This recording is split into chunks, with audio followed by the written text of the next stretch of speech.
Isang mapagpalang araw po sa ating lahat. Welcome back po sa ating 365 Daily Devotion with Pastor Russell Ocampo.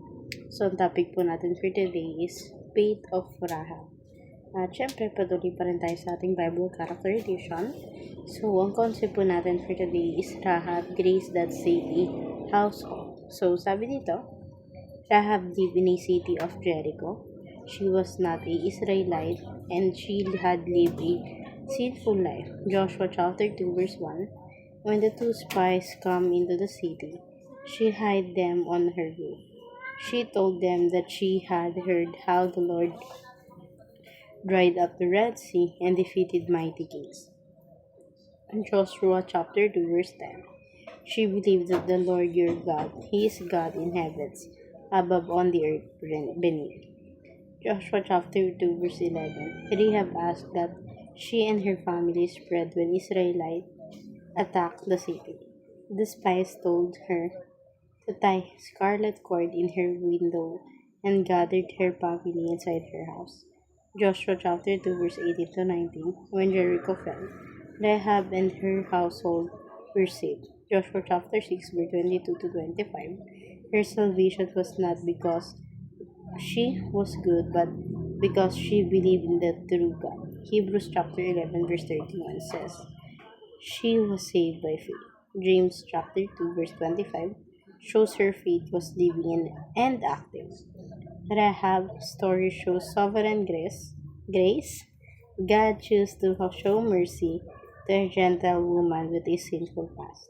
Salvation is saved by grace alone through faith alone. Ephesians chapter 2 verse 8 to 9. The scarlet cord remains us, and the blood of Christ, which saves us all who trust in him. Rahab later became part of Israel and even an ancestor of Jesus. Matthew chapter 1 verse 5. This shows that God's grace is powerful enough to change a life and include outsider into his covenant family. At ngayon po, makikita natin ito sa Joshua 2. Ang sabi dito, but she had taken them up to the roof and hidden them under the stalk of rose.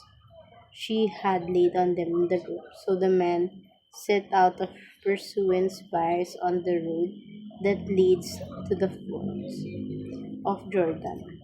And as soon the pursuers had gone out, the gate was shut.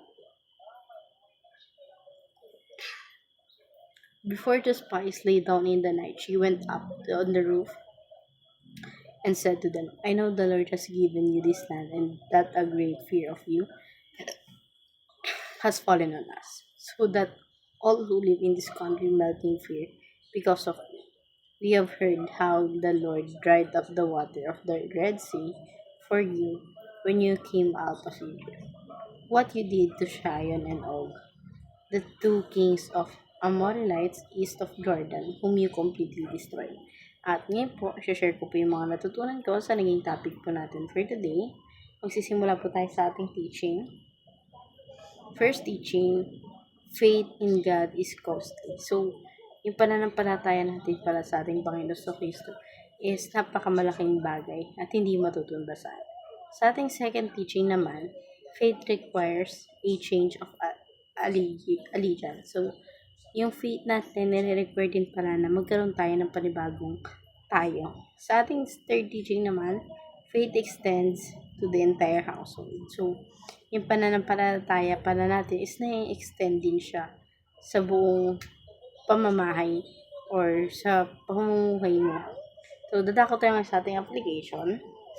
First application, have faith in God even the toughest time. So, kailangan meron pa rin tayong pananampalataya sa Panginoon. Kahit nandun na tayo sa dadating tayo sa punto natin na sobrang hirap-hirap na tayong maniwala sa Kanya. Sa ating second application naman, demonstrate faith through courageous obedience. So, kailangan din pala na yung pananampalataya natin sa Panginoon is nasusukat yung pagiging masunuri natin. So, sa ating third application naman, encourage our family member and friends to have faith in God. So, kailangan din pala natin invite yung mga friends natin, family natin na palaging manampalataya sa ating Panginoon at magsimba. So, sa last part natin, which is in discussion, What does Rehab's story teach us about faith? Para sa akin kasi, ang tinuro ng story na 'to na kahit nasa toddest part ka na ng buhay mo, kahit hirap na hirap ka na sa buhay mo, kailangan mo pa rin manampalataya sa Panginoon. So, ayun lang po for today's discussion. Thank you for watching.